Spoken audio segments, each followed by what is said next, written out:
Hello બાળ મિત્રો, નિશ્ચાયકની અંદર અંતિમ પડાવ તરફ આજે આપણે આવી ગયા છીએ. નિશ્ચાયકના ગુણધર્મો જોયા, સરવાળા બાદબાકી જોયા, ગુણાકાર શીખ્યા, સહઅવયવ શ્રેણિક મેળવ્યો, વ્યસ્ત શ્રેણિક મેળવ્યો. હવે નિશ્ચાયકના ઉપયોગ આપણે શીખવાનો છે અને તે ઉપયોગ એટલે કે સમીકરણનો ઉકેલ. ધોરણ 10ની અંદર સમીકરણના ઉકેલની અલગ અલગ પદ્ધતિઓ જોઈ હતી. લોપની રીત, આદેશની રીત, આલેખની રીત અને ચોકડી ગુણાકારની રીત. આ 4 રીતો આપણે 10મા ધોરણમાં શીખ્યા હતા. શ્રેણિકની મદદથી નિશ્ચાયકને ઉકેલી શકાય છે અને જે આપણા સમીકરણો આપેલા હોય એ સમીકરણોનો પણ ઉકેલ મેળવી શકાય છે. તો નિશ્ચાયક અને શ્રેણિક આ બંનેની મદદથી કઈ રીતે આપણે સમીકરણનો ઉકેલ મેળવીશું તે આજે આપણે શીખવાના છીએ. તો સૌથી પહેલાં તો તેના માટે આપેલા જે સમીકરણોની સંહતિ છે એ સુસંગત છે કે અસંગત છે તે આપણે નક્કી કરવું પડશે. જરૂરી નથી કે દરેક સમીકરણ સંહતિનો ઉકેલ હોય જ. તેથી કેવા સમીકરણ સંહતિનો ઉકેલ મળશે અને ક્યારે નહીં મળે? તો સૌથી પહેલાં આપણે જોઈએ કે સુસંગત સંહતિ. તો જો સુરેખ સમીકરણોની સંહતિના એક અથવા તો એકથી વધારે ઉકેલનું અસ્તિત્વ હોય તો તેવી સંહતિને સુસંગત છે તેમ કહેવાય. એટલે કે એકથી વધારે સમીકરણનો ઉકેલ શક્ય હોવો જોઈએ તો તેને સુસંગત કહીશું. ત્યારબાદ છે અસંગત સંહતિ. તો કે જો સમીકરણોની સંહતિના ઉકેલનું અસ્તિત્વ નથી તો તે સંહતિ સુસંગત નથી એટલે કે અસંગત છે તેવું આપણે કહી શકીએ છીએ.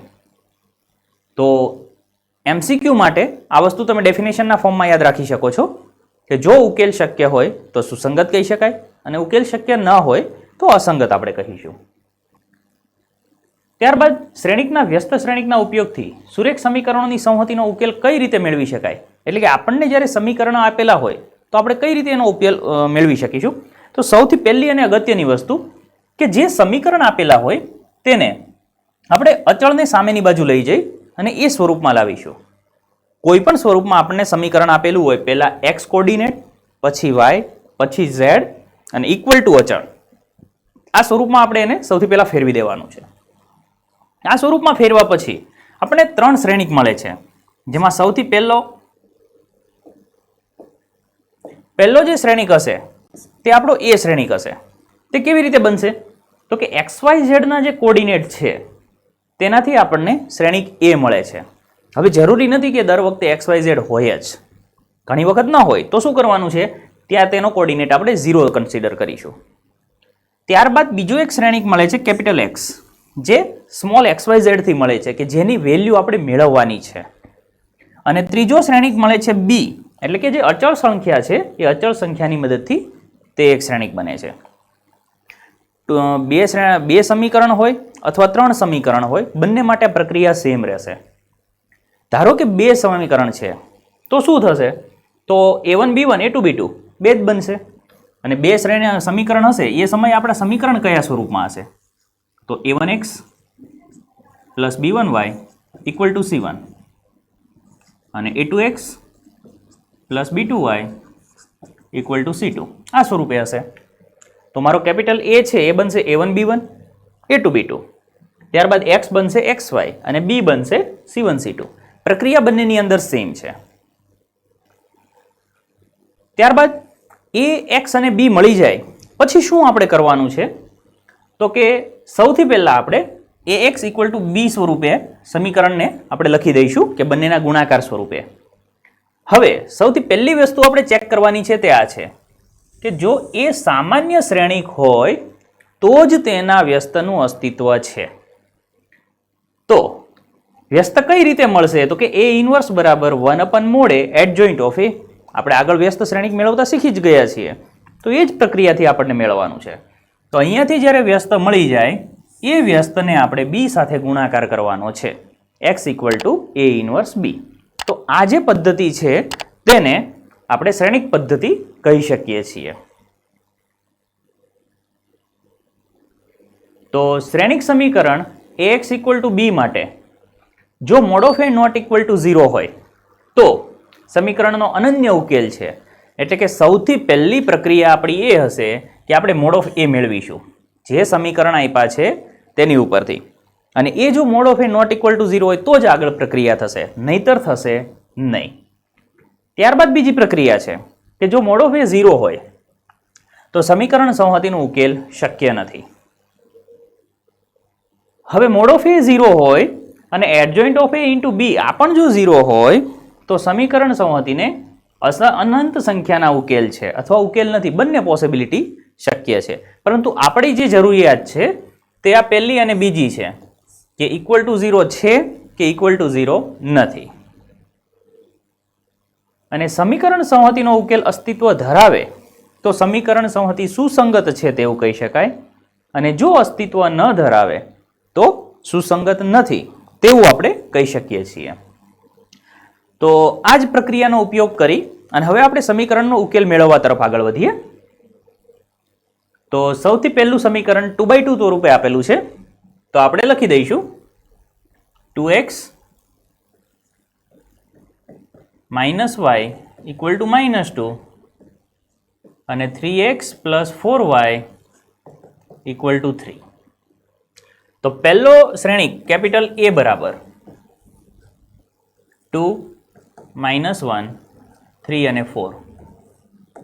ત્યારબાદ કેપિટલ X એટલે એ થશે XY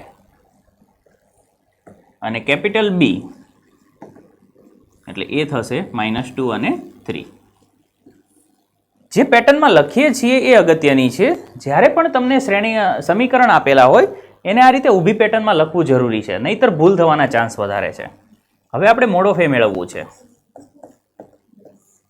તો 2 -1 3 4 4 દુ 8 વત્તા 3 એકા 3 11 નોટ ઇક્વલ ટુ 0.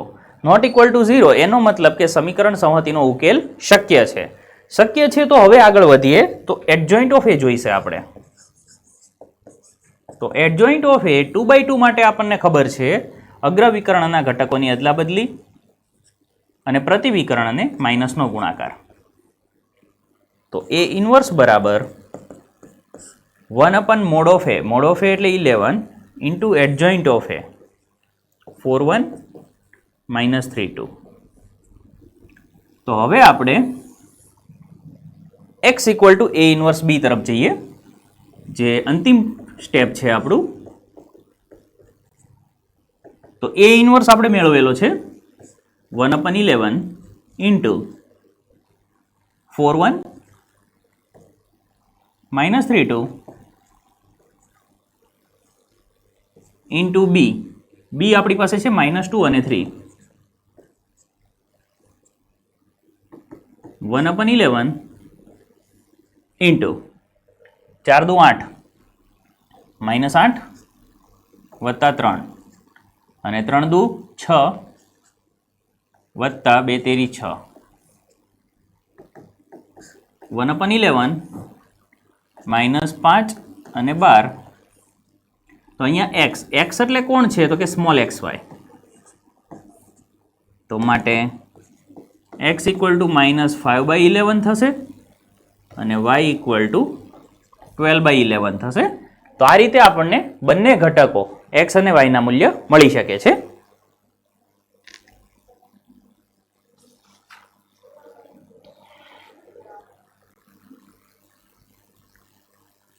ત્યારબાદ બીજું સમીકરણ આપેલું છે, તો બંને સમીકરણને એ જ રીતે ફરી પાછા લાઈનમાં લખી દઈએ.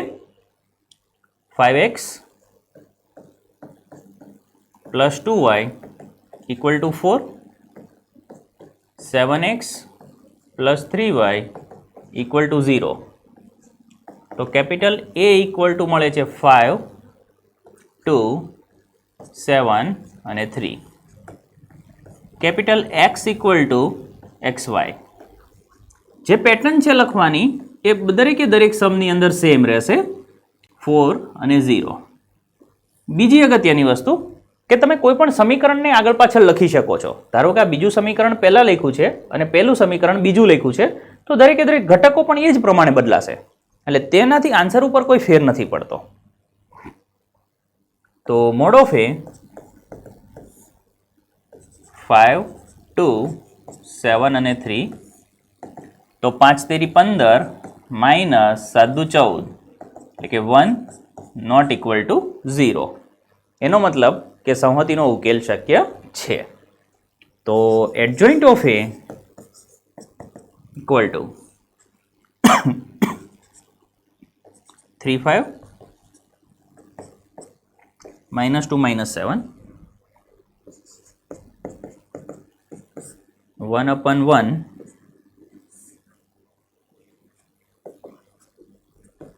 -7 અને 5.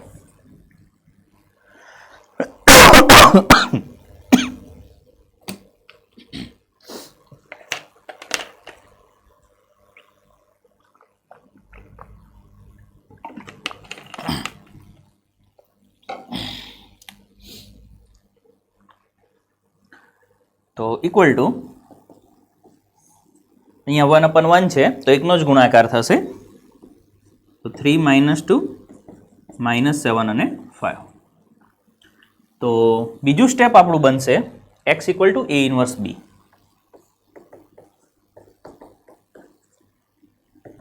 તો a ઇન્વર્સ આપણે મેળવેલો છે 3 -2 -7 5 ઇન્ટુ b એટલે કે 40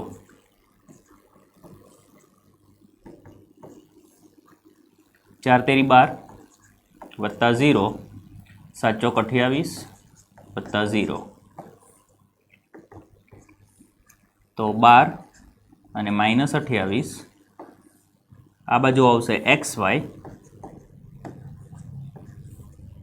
માટે x બરાબર 12 થશે અને y બરાબર -28 થશે. તો આ પ્રમાણે આગળ લઈએ. ઓકે, હવે આપણને XYZ ના સ્વરૂપમાં 3 ઘટકો આપેલા છે અને બીજું એક અહીંયા બદલાવ છે કે અચળ પદમાં 3/2 આપેલો છે. તો આ પરિસ્થિતિમાં શું કરીશું? જ્યારે પણ સમીકરણને ઉકેલતા હોઈએ એ સમયે જે સહગુણકો છે એ અપૂર્ણાંકના સ્વરૂપમાં ન હોવા જોઈએ. તો શું કરવાનું?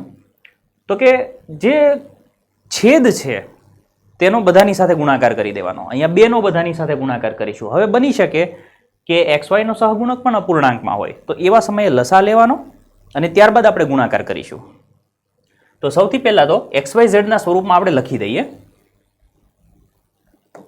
તો અહીંયા થશે 2x + y + z equal to 1. અહીંયા 2 નો ગુણાકાર કરીશું તો 2x - 4y - 2z equal two 3 થશે. હવે અગત્યની વસ્તુ, ત્રીજા સમીકરણમાં y અને z છે, x નથી, તો x નો સહગુણક 0 થશે એટલે કે 0x + 3y - 5z equal to 9. આ સ્વરૂપે આપણા સમીકરણો બનશે. હવે આપણે a લઈએ તો કેપિટલ A બરાબર 2 1 1 2 -4 -2 અને 0 3 અને -5. ત્યારબાદ capital X equal two XYZ અને કેપિટલ B ઇક્વલ ટુ 139.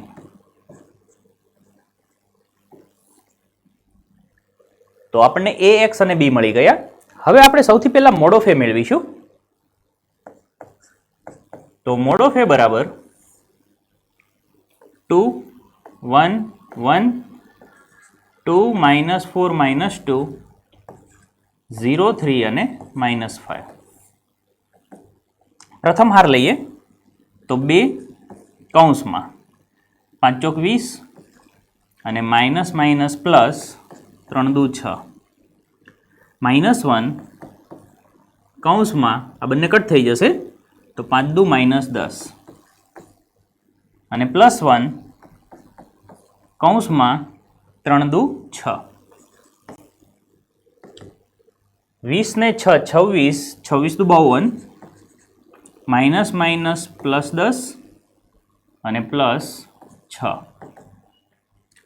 તો 52 ને 6 58, 58 ને 10 એટલે 68, નોટ ઇક્વલ ટુ 0. એનો મતલબ કે સમીકરણ સંહતિનો ઉકેલ શક્ય છે. ઉકેલ શક્ય છે તો સૌથી પહેલાં આપણે એડજોઇન્ટ ઓફ એ મેળવવો પડશે, અને એડજોઇન્ટ ઓફ એ માટે બધા જ ઘટકોના સહઅવયવ લેવા પડશે. તો કેપિટલ A11 બરાબર 5 ચોક 20 માઇનસ માઇનસ પ્લસ 3 દુ 6 એટલે કે 26. A12 બરાબર માઇનસ કૌંસમાં આ બંને કટ થઈ જશે તો -10 એટલે કે +10 આવશે. A13 બરાબર આ બંને કટ થઈ જશે 3 દુ 6. ત્યારબાદ A21 માઇનસ કૌંસમાં તો આ બંને કટ થઈ જશે -5 -3 તો -8 આવશે, પણ આગળ માઇનસ છે એટલે +8. A22 બરાબર હારને તમને દૂર કરીએ તો -10 અને A23 બરાબર માઇનસ આવશે તો આ બંનેને કટ કરી દઈએ તો 6 એટલે કે -6. A31 બરાબર આ બંને કટ થશે તો -2 +4 એટલે +2 રહેશે. A32 ફરી પાછું માઇનસ આવશે તો કટ થશે તો -4 -2 તો ફાઇનલી એ થશે +6 અને A33 ઇક્વલ ટુ આ બંને દૂર કરી દઈએ તો -4 -2 ઇક્વલ ટુ -6. તો દરેક ઘટકો આપણને મળી ગયા છે. હવે એડજોઇન્ટ ઓફ એ લખી દઈએ.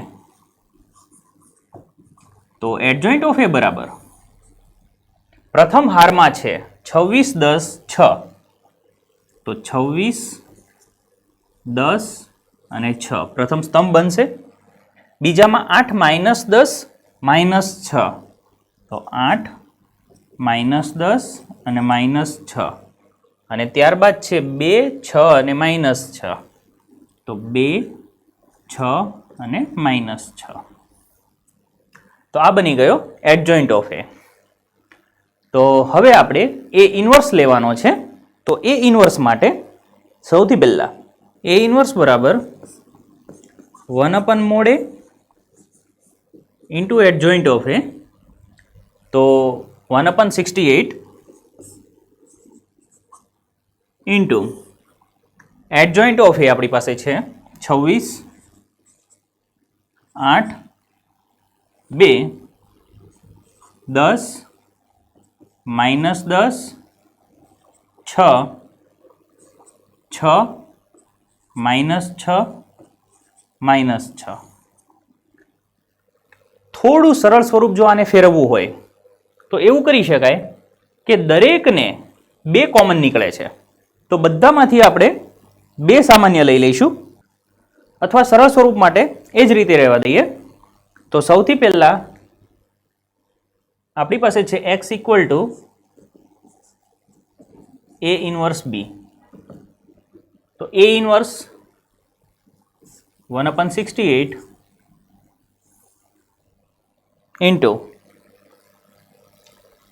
26 8 2 26 8 2 ત્યારબાદ છે 10 -10 6 10 -10 6 અને અંતિમ ઘટક છે 6 -6 6.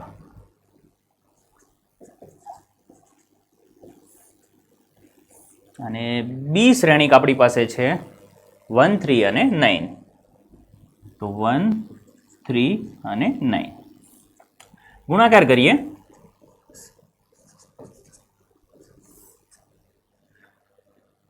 26 એકા 26 વત્તા 8 તેરી 24 વત્તા 9 દુ 18 10 એકા 10 માઇનસ 10 તેરી 30 વત્તા 6 નવા 54, 6 એકા 6 માઇનસ 6 તેરી 18 વત્તા 6 નવા 54.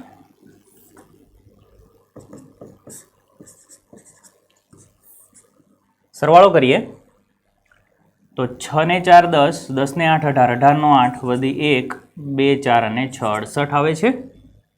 એ જ પ્રમાણે અહીંયા 54, 54 ને 10 એટલે 64, 64 માંથી 30 બાદ કરી દઈએ એટલે 34 વધશે.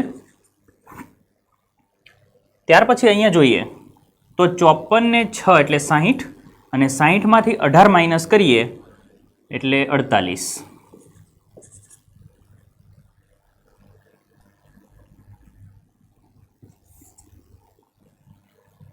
તો બરાબર. હવે 68 નો અંદર ભાગાકાર કરીએ તો અહીંયા 1 આવશે. 34 ભાગ્યા 68 એટલે 1/2 આવશે અને 48 ભાગ્યા 68 કરીએ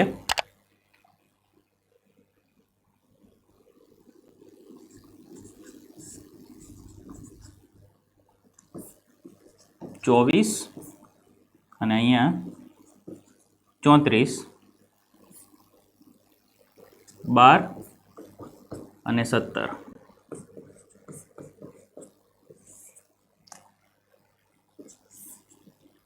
x, y અને z. તો માટે x બરાબર 1, y બરાબર 1/2 અને z બરાબર 12/17.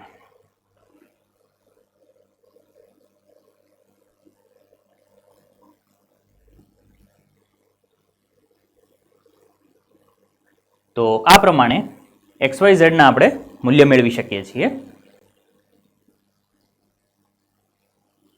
બીજી સમીકરણ સંહતિ આપેલી છે. તો આ સમીકરણ સંહતિમાં એ જ પ્રમાણે XYZ ને સૌથી પહેલા લાઈનમાં ગોઠવી દઈશું. x - y + z = 4, 2x + y - 3z = 0, x + y + z = 2. તો કેપિટલ A બરાબર 1 - 1 1, 2 1 - 3 1 1 1. x બરાબર x, y અને z અને b બરાબર 4 0 2. તો સૌથી પહેલા આપણે મેળવીશું મોડ ઓફ A.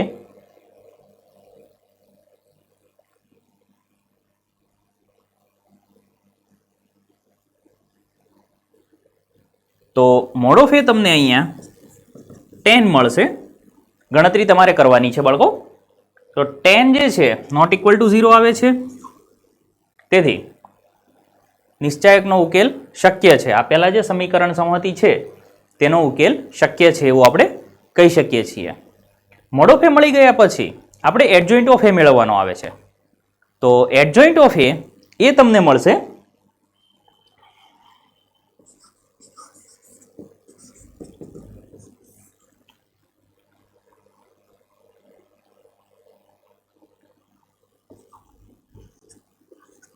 422 -505 1 - 2 3. તો આ તમને મળે છે adjoint of A. Adjoint of A મળ્યા પછી પહેલી પ્રક્રિયામાં આપણે A ઇન્વર્સ મેળવવું પડે છે. તો A ઇન્વર્સ બરાબર આપણે જાણીએ છીએ 1/mod of A into adjoint of A, એટલે કે 1/10 ઇન્ટુ 422 -505 1 - 2 3. તો આ થઈ ગયું તમારું A ઇન્વર્સ. A ઇન્વર્સ મળી જાય ત્યાર પછીની જે પ્રક્રિયા છે એટલે કે x બરાબર A inverse B 1/10 into A inverse થશે 422 -505 અને 1 - 2 3 422 -505 અને ત્યારબાદ છે 1 - 2 3 અને બી શ્રેણિક તમારી પાસે છે જે આપણને સૌથી પહેલા મળ્યો છે 402 તો 402 તો ગુણાકાર કરીએ 1/10 ચોકે ચોકે 16 વત્તા 0 વત્તા 2 દુ 4 ત્યારબાદ -20 વત્તા 0 વત્તા 5 દુ 10 ત્યારબાદ 4 એકા 4 વત્તા 0 વત્તા 3 દુ 6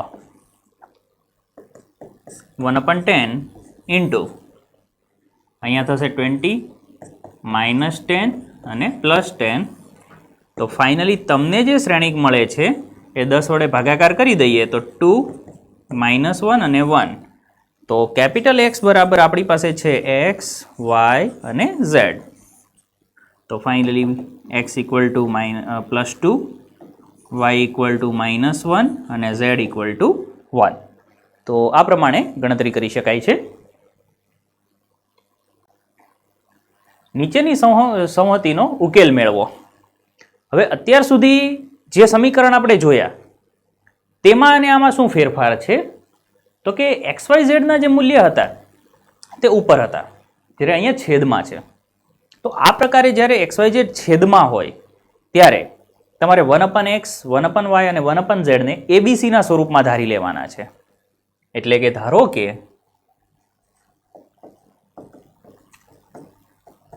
1/x = a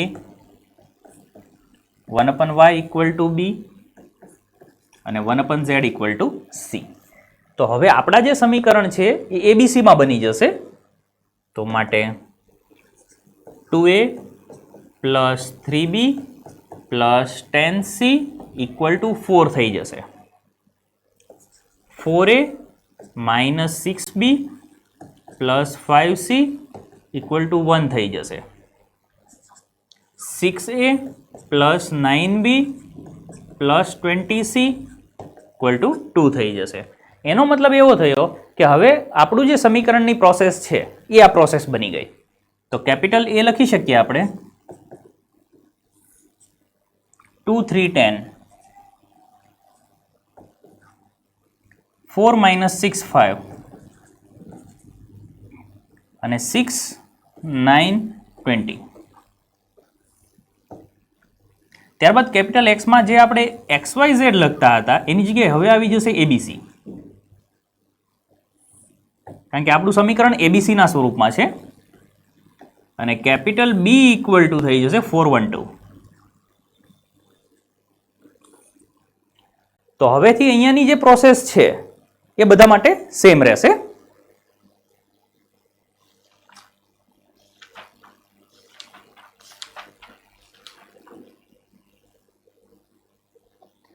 તો સૌથી પહેલા આપણે મોડ ઓફ A લઈશું. તો મોડ ઓફ A નો જે આન્સર છે એ આપણને મળે છે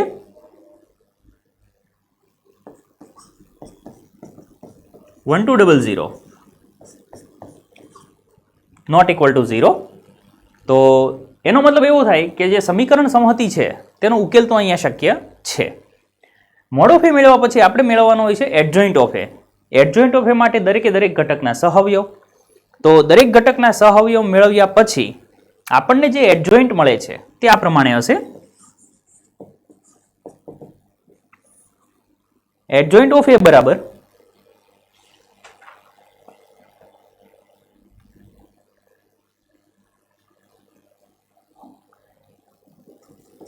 75 150 75 110 -100 30 અને 72 0 અને -24. તો આ પ્રમાણે તમને એડજોઇન્ટ ઓફ A મળે છે. એડજોઇન્ટ ઓફ A મળી ગયો, મોડ ઓફ A મળી ગયો. હવે શું બાકી છે? A inverse.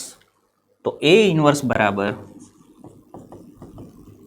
1 upon mode of A એટલે 1200 into adjoint of A 75 150 75 110 minus 100 30 72 0 અને -24.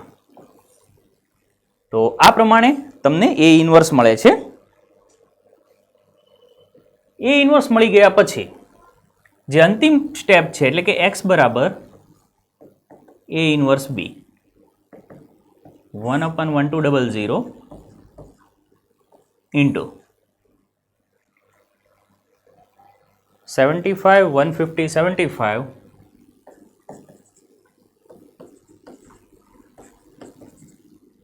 ત્યારબાદ બીજી હાર છે 110 માઇનસ 100 અને 30 અને ત્યારબાદ છે 72 0 -24. બી શ્રેણિક જે આપણી પાસે છે તે છે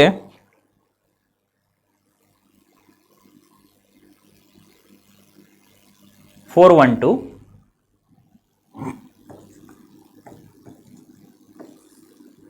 ગુણાકાર કરીએ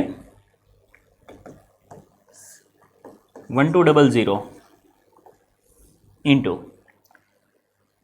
75 ગુણ્યા 4 એટલે 300 150 ગુણ્યા 1 150 અને 75 ગુણ્યા 2 150 110 ગુણ્યા 4 એટલે 440 માઇનસ 100 અને 30 દુ 60 72 ગુણ્યા 4 એટલે એ આપને મળશે 288 અહીંયા પ્લસ 0 અને 24 દુ 48 એટલે માઇનસ 48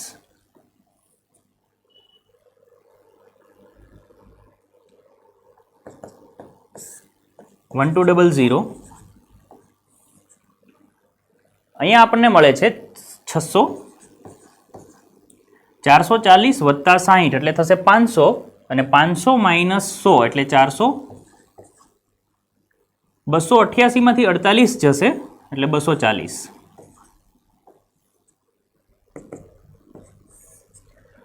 દરેકને 1200 વડે ભાગાકાર કરીએ તો આપણને મળે છે 1/2 અહીંયા થશે 1/3 અને અહીંયા આવશે 1/5 પણ આ જે મૂલ્ય મળ્યા છે આગળના દાખલાની અંદર ડાયરેક્ટ XYZ ના મૂલ્ય હતા. હવે અહીંયા કેપિટલ X ઇક્વલ ટુ આ મૂલ્ય મળે છે પણ capital X equal two ideally આપણી પાસે ABC છે તો અહીંયા આવશે A B અને C. તો હવે થોડો બદલાવ એ છે કે જે મૂલ્ય મળે છે એ ABC ના મૂલ્ય મળે છે તો A equal to 1/2 B equal to 1/3 અને C ઇક્વલ ટુ 1/5 પણ એની જગ્યાએ આપણે 1/x લખી શકીએ છીએ બીની જગ્યાએ 1/y લખી શકીએ છીએ અને Cની જગ્યાએ 1/z લખી શકીએ છીએ. તો માટે x બરાબર 2 y બરાબર 3 અને z બરાબર 5. તો કોઈ નવી પ્રક્રિયા અહીંયા આપણે નથી કરી માત્ર ને માત્ર જે છેદમાં XYZ હતા તેને આપણે 1/(a) 1/(b) એવું ધારી લીધું અને અંતિમ જે મૂલ્ય મળે છે ત્યાં ફરી પાછું આપણે એ મૂલ્ય મૂકી દઈએ છીએ.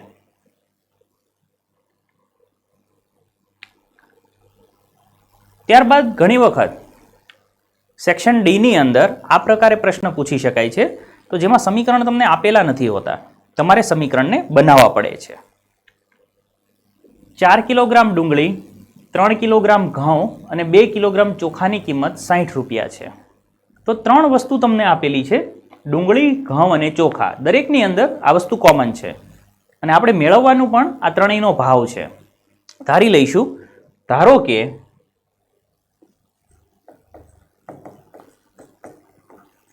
1 કિલોગ્રામ ડુંગળી ઘઉં અને ચોખાની કિંમત અનુક્રમે एक्स रुपया, वाय रुपया, ઝેડ રૂપિયા છે માટે તો હવે આપણે સમીકરણ બનાવી શકીએ છીએ. તો 4x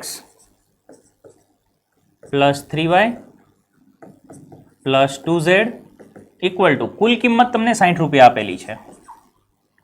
એ જ રીતે 2 કિલોગ્રામ ડુંગળી 2x પ્લસ 4 કિલોગ્રામ ઘઉં 4y 6z ઇક્વલ ટુ 90 અને ત્રીજી પ્રક્રિયામાં 6 કિલોગ્રામ ડુંગળી 6x plus 2y plus 3z equal to 70. તો આ પ્રમાણે સમીકરણ બની ગયા. હવેની જે પ્રક્રિયા આપણે જે કરીએ છીએ એ જ કેપિટલ A બરાબર 4 3 2 2 4 6 6 2 3 ત્યારબાદ capital X equal two X Y Z અને કેપિટલ B ઇક્વલ ટુ 60 ત્યારબાદ છે 90 અને લાસ્ટમાં 70. તો સૌથી પહેલાં આપણે મેળવીશું મોડ ઓફ એ. તો મોડ ઓફ એનો જે આન્સર છે તે છે 50 નોટ ઇક્વલ ટુ 0. તેથી આપેલા જે સમીકરણો છે તેનો ઉકેલ શક્ય છે. મોડ ઓફ એ મળી ગયા પછી આપણે મેળવીશું એડજોઇન્ટ ઓફ એ. તો દરેક ઘટકના સહઅવયવ મેળવ્યા પછી તેને હારમાંથી સ્તંભમાં ફેરવીશું. તો એડજોઇન્ટ ઓફ એ આપણને મળે છે 0 -5 10 30 0 -20 -20 10 10.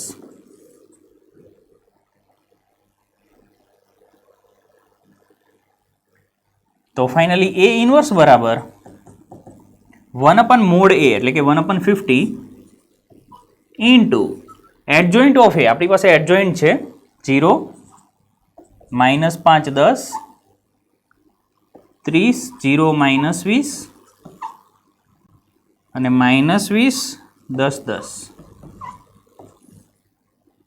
તો હવે આપણે XYZ ની કિંમતો મેળવવી છે. તો x equal two a inverse b. તો 1/50 ઇન્ટુ એ ઇનવર્સનું મૂલ્ય આપણી પાસે છે 1/50 ઇન્ટુ 0 -5 10 બીજી હાર છે 30 0 -20 અને ત્યારબાદ છે -20 10 10.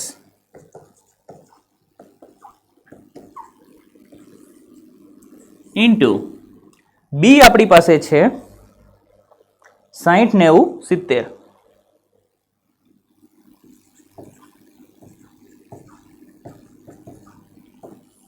ગુણાકાર કરીએ 1/50 પ્રથમ 0 થશે ત્યારબાદ 9 50 45 એટલે -450 પ્લસ 10 7 70 એટલે 700 ત્યારબાદ 6 તેરી 18 વત્તા 0 માઇનસ 7 દુ 14 ત્યારબાદ 6 દુ 12 માઇનસ 1200 વત્તા 900 વત્તા 700 1/50. તો તમારી પાસે વધે છે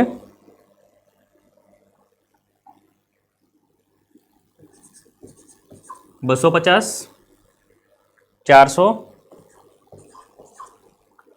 અને અહીંયા રહેશે 9 ને 7 એટલે 1600 1600માંથી 12 જશે એટલે ફરી પાછા 400.